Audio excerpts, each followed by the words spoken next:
ನಮಸ್ತೆ ಸ್ನೇಹಿತರೆ, ನಾನು ನಿಮ್ಮ ಕನ್ನಡತಿ ಪ್ರಭಾಸಿದ್ದು. ಒಂದೊಳ್ಳೆ ವಿಚಾರ ನಿಮ್ಮೊಂದಿಗೆ.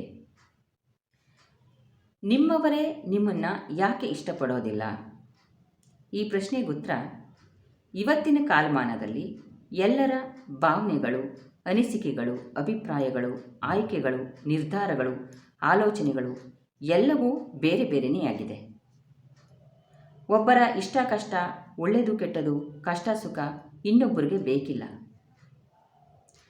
ತಾನು ಮಾತಾಡಿದ್ದೇ ಸರಿ, ನಾನು ಮಾಡಿದ್ದೇ ಸರಿ, ನಾನು ಹೇಳಿದ್ದೇ ನಡಿಬೇಕು ಅನ್ನೋ ಮನೋಭಾವ ಎಲ್ಲರಲ್ಲೂ ಬಂದ್ಬಿಟ್ಟಿದೆ.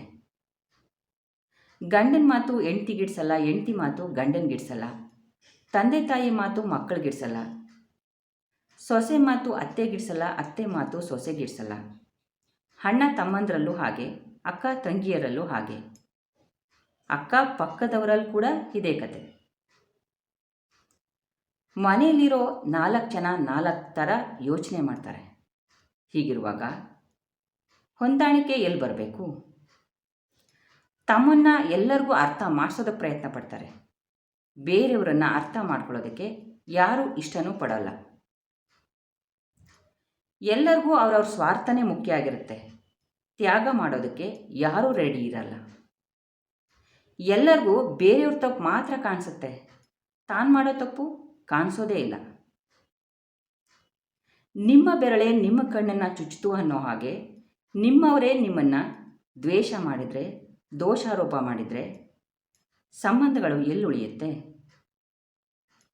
ಮನುಷ್ಯ ಇವತ್ತು ಸಣ್ಣ ಪುಟ್ಟ ತಪ್ಪುಗಳನ್ನೇ ದೊಡ್ಡದು ಮಾಡಿ ಜೀವನನ ಹಾಳು ಮಾಡ್ಕೋತಿದ್ದಾನೆ.